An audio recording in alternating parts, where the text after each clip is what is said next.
हम जो सोचते हैं पर सोचा हुआ रह जाता है। हम जो देखना चाहते वो नहीं दिखता, हम सुनना चाहते वो नहीं सुन पाते, हम बोलना चाहते हैं लेकिन वह नहीं बोल पाते जो बोलना है, हम जहां जाना चाहते वहां नहीं पहुंच पाते।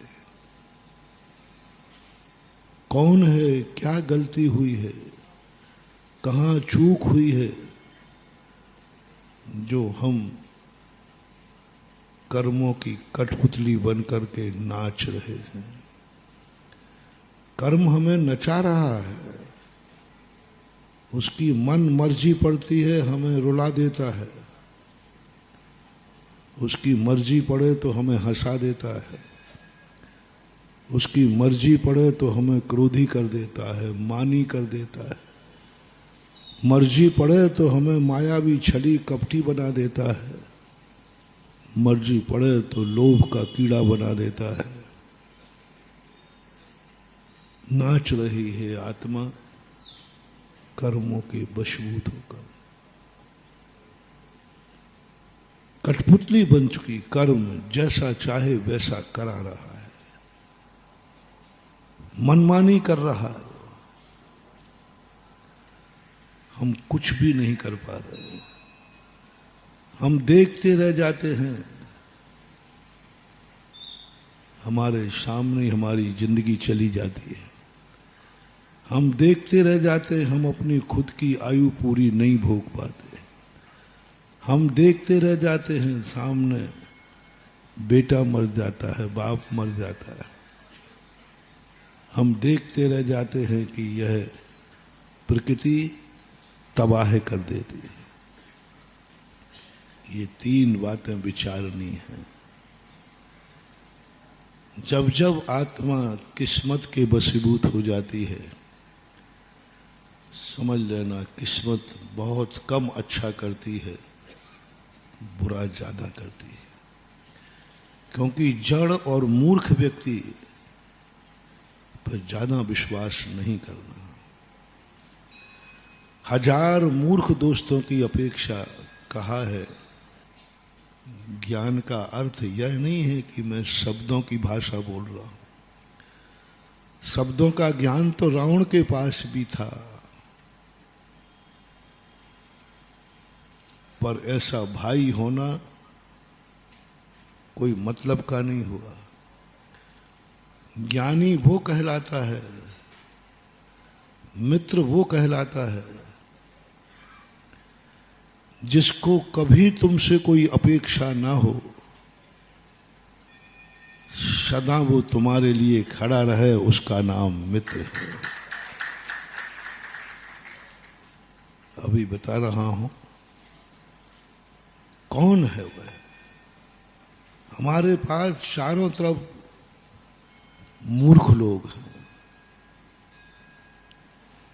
प्रकृति जड़ है, सभी दर्शनकारों ने प्रकृति को जड़ माना।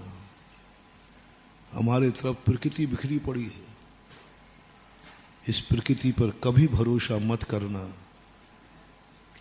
कितनी भी अच्छी हो लेकिन वो क्षण भी कोई भरोसा नहीं कब तबाह कर दे। मत सोचना कि बरसात अच्छी हो रही है, प्रकृति कितनी अच्छी है, कोई भरोसा नहीं। रात में सूखे में सोए थे और सुबह तैरते हुए उठो, तबाह कर देते, बाढ़ आ जाती है, क्योंकि वो जड़ है। प्रकृति के पास ज्ञान नहीं है, विवेक नहीं है, वह उन्मत्त के समान है। जैसे एक व्यक्ति शराब का नशा, शराब को बुरा क्यों कहा? क्योंकि बुद्धि को जड़ बना देता है। जड़ बनाने का अर्थ है अच्छे बुरे का ज्ञान नहीं होता। शराब पीने वाला व्यक्ति सत्य भी बोलता है, लेकिन वो सत्य को पहचानता नहीं है। सत्य बोलता है, नशे में निकल जाता है। शास्त्रों में उदाहरण दिया, वो कभी मां को मां की दृष्टि से देख लेता, तू मां है, और शराब का नशा आ जाए तो माँ को बुरी दृष्टि से भी देख लेता है। उसका कोई भरोसा नहीं, वो किसी को भी कभी नशा चढ़ जाए तो पत्नी के पैर पड़ ले, तू मेरी माँ है, और नशा चढ़ जाए तो माँ को भी पत्नी के रूप में देख ले।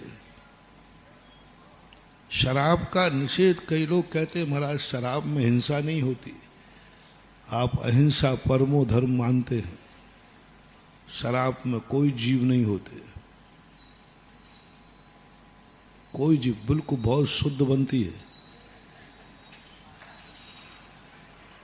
किसी भी चीज के महुए का बनाया जाए तो भी वो सीधे किसी की बनाई जाए, मैंने उसकी प्रोसेस देखी। शराब में कोई जीव नहीं होते, कोई हिंसा नहीं होती, लेकिन शराब सारी दुनिया के हिंसाओं में से श्रेष्ठ है, क्योंकि वो स्वयं के ज्ञान का घात करती है। हमारे यहां एक व्यक्ति दूसरे जीव को मार रहा है और एक व्यक्ति आत्मघात कर रहा है। आत्मघात महाघात है। कुचित कदाचित परघात की तो छूट है, जैसे सैनिक को। विरोधी हिंसा में हम किसी का भी घात कर देते हैं, लेकिन किसी अपेक्षा में किसी भी तरफ से जैन आगम में आत्मघात की छूट नहीं, परघात की है। मान लीजिए शेर तुम्हें मारने आ रहा है, तुम ग्रस्त हो, कोई उपाय नहीं है, तुम मार दो, कोई उपाय नहीं है, तुम व्यापार धंधा करते हो, खेती करते हो, माइंस करते हो, उद्योग में हिंसा होती है। ऐसा कोई उद्योग नहीं जिसमें कोई ना कोई हिंसा होती है। कोई बात नहीं, ग्रस्त है, तुम्हें कोई अपराध की कोटि में नहीं लिया। विरोधी हिंसा, उद्योगी हिंसा, आरंभी हिंसा, ये तीन हिंसाएं हैं और तीनों हिंसा ग्रस्त करता है। विरोधी हिंसा अपने बचाव के लिए वो कुछ भी कर सकता है। उसके पैर में, उसके शरीर में कहीं घाव हो गया, उसमें कीड़े हैं, बोलो तुम उन कीड़ों को, घाव को निकालोगे, आपको एंटीबायोटिक, कोई एसिड डालना पड़ेगा, तो आप ग्रस्त लोग हैं और तुम एसिड डालोगे तो वो मर जाएंगे, तुम्हारा फोड़ा ठीक हो जाएगा। और नहीं डालोगे तो तुम सड़ जाओगे, मर जाओगे, लेकिन कीड़े नहीं मरेंगे। तुम क्या करोगे?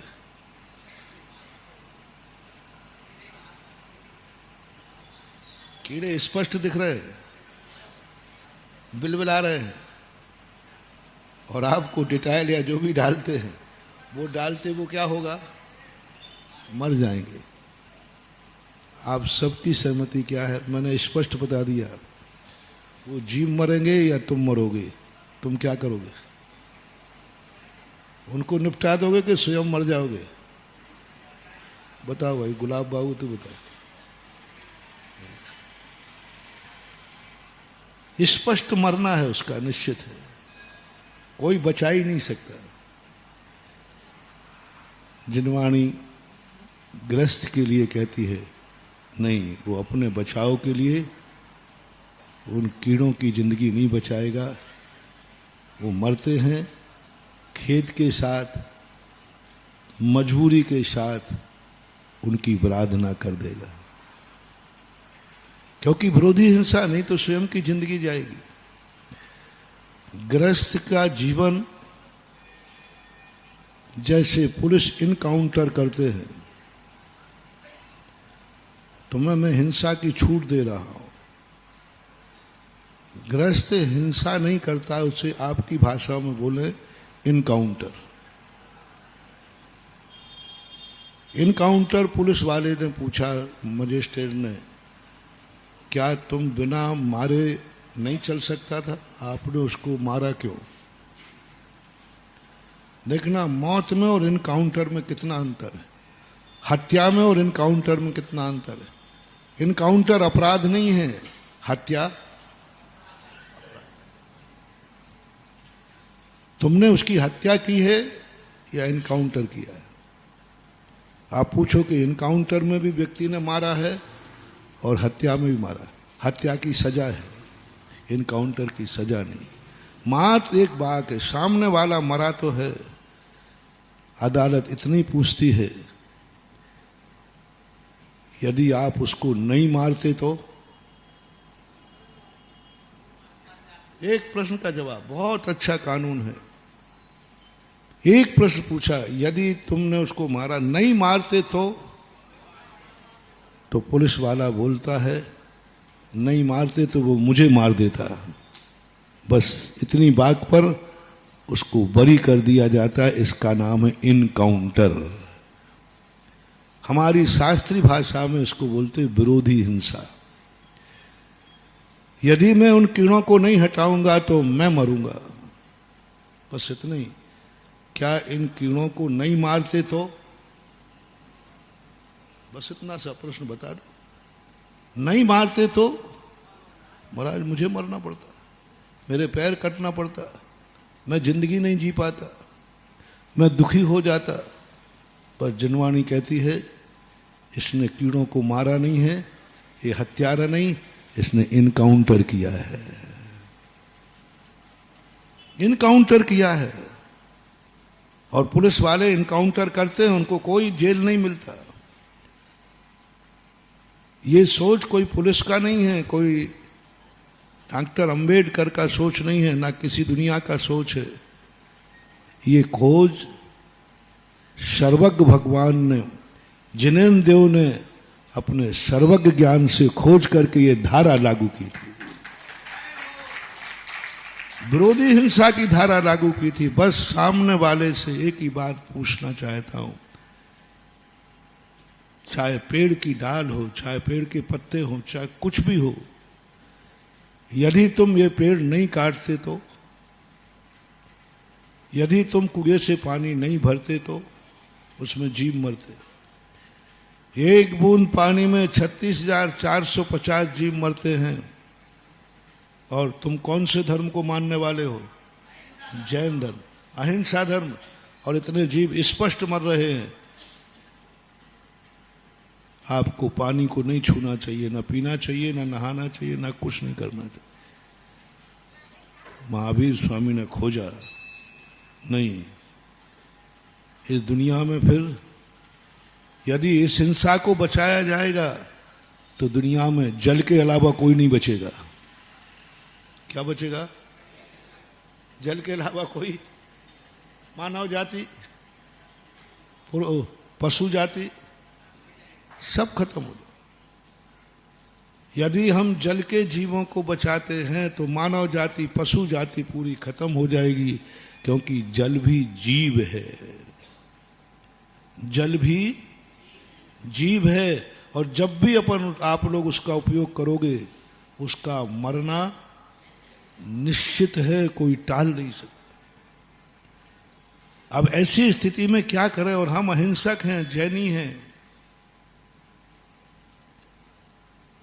बस एक ही जिनवाणी मां पूछती है, यदि तुम जल को नहीं भरते, जल को नहीं छूते, जल को ग्रहण नहीं करते तो क्या नुकसान था? जवाब था, यदि जल को ग्रहण नहीं करते तो मैं मर जाता। बस उसी समय नोट लगा दिया गया है, इस ग्रस्त को बरी किया जाए, क्योंकि इसने जल जीव की हत्या नहीं की है, इसने अपनी जिंदगी का बचाव किया है, अपने आप को बचाया। जैसे पुलिस वाले ने उसको मारा नहीं है, नहीं मारते तो वो मुझे मारते, हमने बचाया है, अपने आप को बचाया है। और अपने आप को बचाने में किसी को मारना पड़ता है तो उसी का नाम विरोधी हिंसा कहलाता है। और विरोधी हिंसा आपकी जिंदगी में चलती है। एक उद्योगी हिंसा होती है, उद्योगी हिंसा। और उद्योगी हिंसा का अर्थ होता है यदि हम यह नहीं करेंगे तो आजीविका नहीं चलेगी। आजीविका नहीं चलेगी तो हमारा जीवन खत्म हो जाएगा, परिवार खत्म हो जाएगा। महावीर स्वामी ने उद्योगी हिंसा को इनकाउंटर में रख दिया।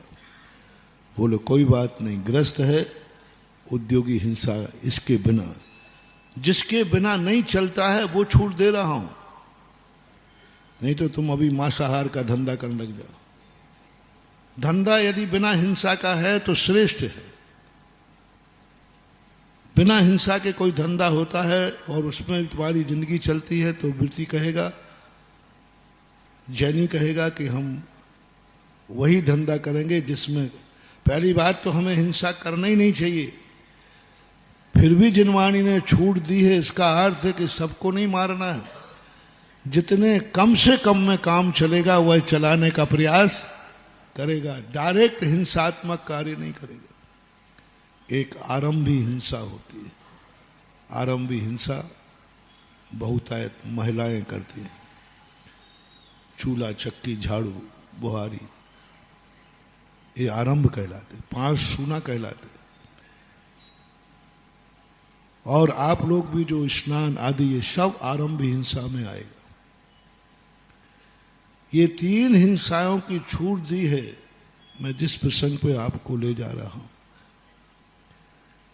लेकिन किसी भी आगम में किसी भी अपेक्षा से आत्महत्या करने की छूट नहीं दी, आत्मघात करने की छूट नहीं, पर की छूट दे दी। लेकिन स्वप्न में भी मन से, वचन से, काय से, कहीं भी किसी अपेक्षा में, कैसी भी परिस्थिति में कहीं नहीं गया कि यदि तुम इस परिस्थिति में आ जाओ तो आत्मघात कर सकते हो।